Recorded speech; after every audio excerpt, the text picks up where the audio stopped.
حضرت شیخ عبد القادر جیلانی رحمتullah علیہ was a great scholar. حضرت شیخ عبد القادر جیلانی رحمتullah علیہ ایک عظیم عالم تھے. He is famous by the title of the Saint of Saints.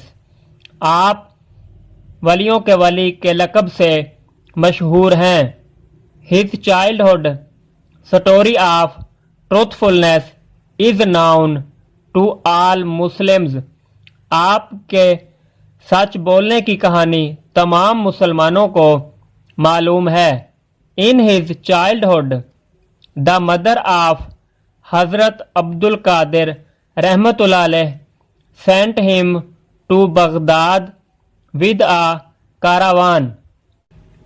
بچپن میں حضرت عبد القادر رحمتullah علیہ کی والدہ نے انہیں ایک قافلے کے ساتھ بغداد بھیجا. He was an intelligent boy and his mother wished him to study. وہ ایک ذہین لڑکے تھے اور ان کی والدہ کی خواہش تھی کہ وہ تعلیم حاصل کریں. In the old times it was not easy to study because the schools were at distant places. پرانے وقتوں میں تعلیم حاصل کرنا آسان نہیں تھا کیونکہ سکول دور دراز جگہوں پر واقع تھے. Even traveling was difficult. حتیٰ کہ سفر کرنا دشوار تھا.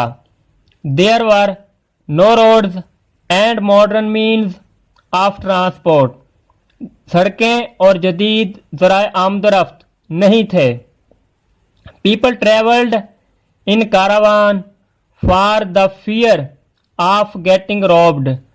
لوگ لوٹے جانے کے خوف سے قافلوں میں سفر کرتے تھے. At that time there was a band of robbers. اس وقت ڈاکوؤں کا ایک گروہ تھا. Who looted the travelers. جو مسافروں کو لوٹا کرتا تھا. اس وقت ڈاکوؤں کا ایک گروہ تھا جو مسافروں کو لوٹا کرتا تھا.